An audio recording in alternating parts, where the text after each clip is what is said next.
अरे भैया आप कहाँ रह गए? मैडम ये आपका ऑर्डर। पैसे खत्म हो गए क्या जो आपको डिलीवरी बॉय का काम करने पड़ रहा है? अरे जेठ जी आप बता देते ना, घर में एक नौकर की भी जरूरत थी, हम आपको घर में नौकर रख लेते। अब घर की तो बात है और 100-200 रुपए मैं आपको ऊपर दे देती। देखिए मैडम ये अपना ऑर्डर लीजिए, मुझे आगे भी ऑर्डर दें।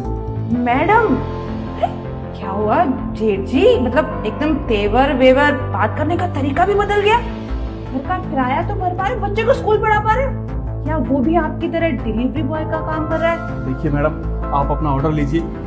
अरे कौन आया? भैया? आपके बड़े भैया आए आपसे मिलने। वो तो तुम ना मेरा शुक्र मनाओ कि मेरी वजह से ना तुम इतने बड़े घर में रह रहे हो, नहीं तो अपने भाई की बात मानते ना तो इनकी तरह तुम भी डिलीवरी बॉय का काम कर रहे होते। ये लीजिए मैडम। घबरा रहे हैं, आपको पसीना आ रहा है, कहीं आपका हार्ट तो फेल नहीं हो जाएगा? बोलो तो डॉक्टर को बुला देती हूँ, पैसे भी नहीं लूंगी। तुम किस तरीके से बात कर रहे हो? देखो तुम ना मुझे मत सिखाओ कि मुझे किससे कैसे बात करनी चाहिए और कैसे नहीं।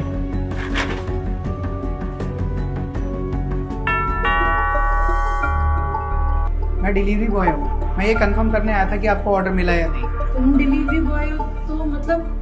मैम मैं बताता हूँ। अरे सर आप ये क्या कर रहे हैं, मेरी नौकरी खतरे में आ जाएगी। अरे भाई साहब कुछ नहीं होगा, आप मेरी बात पे यकीन करें, सिर्फ 5 मिनट का काम है, मैं गया और आया। मैं भैया से मिलने जा रहा हूँ। तुम नहीं रखो, कोई जरूरत नहीं उनसे मिलने जाने की। क्या करके मारोगी तुम? आज तुम्हारी वजह से भैया दर दर भटक रहे हैं। भैया से मिलने जा रहा हूँ, चुपचाप खड़ी रहो। भैया सन्नी तू? जो कुछ भी हुआ बहुत गलत हुआ। मैंने सारी प्रॉपर्टी ना तुम लोगों के नाम कर दी है। हाँ हाँ जाइए घर छोड़ के। और वैसे भी किस प्रॉपर्टी की बात कर रहे हैं? चंद पैसे बचे और जो कुछ पैसे बचे थे सारे के सारे अपने अपने बीवी के इलाज में लगा दिए। देविका तुम चुप रहो, बात कर रही हो ना मैं अपनी बीवी की बातों में आ गया था, पर ये समझ नहीं पाया था कि एक बड़े भाई का साया वो पिता की तरह होता है।